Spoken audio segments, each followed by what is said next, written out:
नवीन व्यवसाय सुरू केल्यावर काही दिवसांनी आपल्याला कळतं की तो बंद झालेला आहे. तर असं का होतं हे आपण आजच्या व्हिडिओमध्ये बघूया. त्याआधी तुम्हाला आजचा अपडेट येतो फास्टमध्ये. सकाळी मी एजन्सीला जाऊन आलो. एजन्सीला माहिती मिळाली की कमर्शियल सिलेंडर अजून आपल्याकडे आलेले नाही आहेत. आल्यानंतर डिस्ट्रीब्युशन होणार आहे, ते पण 20%मध्ये तुम्हाला 1 महिन्यातनं एकदा किंवा 2दा असे सिलेंडर मिळणार, अन्यथा मिळणार नाही. आणि त्यानंतर मी मार्केटला गेलो. मार्केटवरनं मग घरी आलो, आवरलं, दुकानावर आलो. आपला आजचा मुद्दा काय की बाबा व्यवसाय सुरू केल्यानंतर नवीन व्यावसायिक असतात किंवा छोटी गाडीपासून सुरुवात करतात, तर छोट्या गाडीपासून छोट्या व्यवसायापासूनच सुरुवात केली पाहिजे.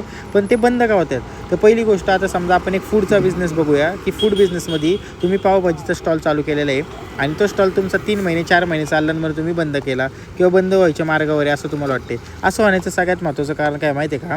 की तुम्ही 2-3 महिन्याच्याच व्यवसायाला जज करता आणि त्यामध्ये सगळ्यात महत्त्वाची गोष्ट की तुमची क्वालिटी तुम्ही अशाच व्यक्तींना सांगता जे कधी तुम्हाला तोंडावर खरं सांगणारच नाही आहे. की समजा आता पावभाजी तुम्ही केलेली आहे तर ती कशी झालेली आहे, तुम्ही तुमच्या शेजारच्या व्यक्तीला जर विचारलं कशी झाली, जरी ती चांगली नसेल तर तो म्हणणारच ना चांगली झाली.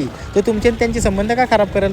पण तोच व्यक्ती बाकीच्यांना सांगते कसं सांगणार की अरे मी खाल्ली पावभाजी त्यांची पण एवढी टेस्टी नाही वाटली, पण आता आपण कसं सांगणार? हीच चुकी होती. आपण काय करतो, आपल्या जवळच्या लोकांना विचारतो. काही लोक असतात बरं का जी खरं सांगतात, पण काही लोक अजिबात सांगत नाही. तर तुम्ही तुमच्या क्वालिटीकडे जर लक्ष दिलं ना तर ती क्वालिटी तुम्हाला टिकून राहायला मदत करते. आणि कसं आहे ना मित्रांनो, व्यवसायात पडलं ना की व्यवसायाला आपल्याला 3 वर्ष द्यावीच लागतात. हे मी तुम्हाला आधी पण सांगितले. 1-2 वर्ष किंवा थोडक्या पैशासाठी जर यायचं असेल तर व्यवसायात येऊच नका, तुमचं नुकसान होतं परत त्यांनी. कारण की ऑलरेडी आपल्या आयुष्यात खूप प्रॉब्लेम असतात आणि त्याच्यात आपण एक रिस्क घेऊन व्यवसायात उतरतो, पण त्याच्यात पण असं काहीतरी झालं की आपण बॅक बाउन्स होतो. ते एक थिंकिंग, एक विजन ठेवूनच व्यवसायात उतरा, तरच तुम्हाला पुढे जायला जास्त प्रोत्साहन मिळतं. कारण की कुठलं विजन नसेल ना तर तुम्ही कधीच आयुष्यात कुठलंच ध्येय अचीव करू शकत नाही. त्याच्यामुळे एक विजन ठेवूनच तुम्ही तुमचं कुठलं पण काम करा आणि टिकून राहा.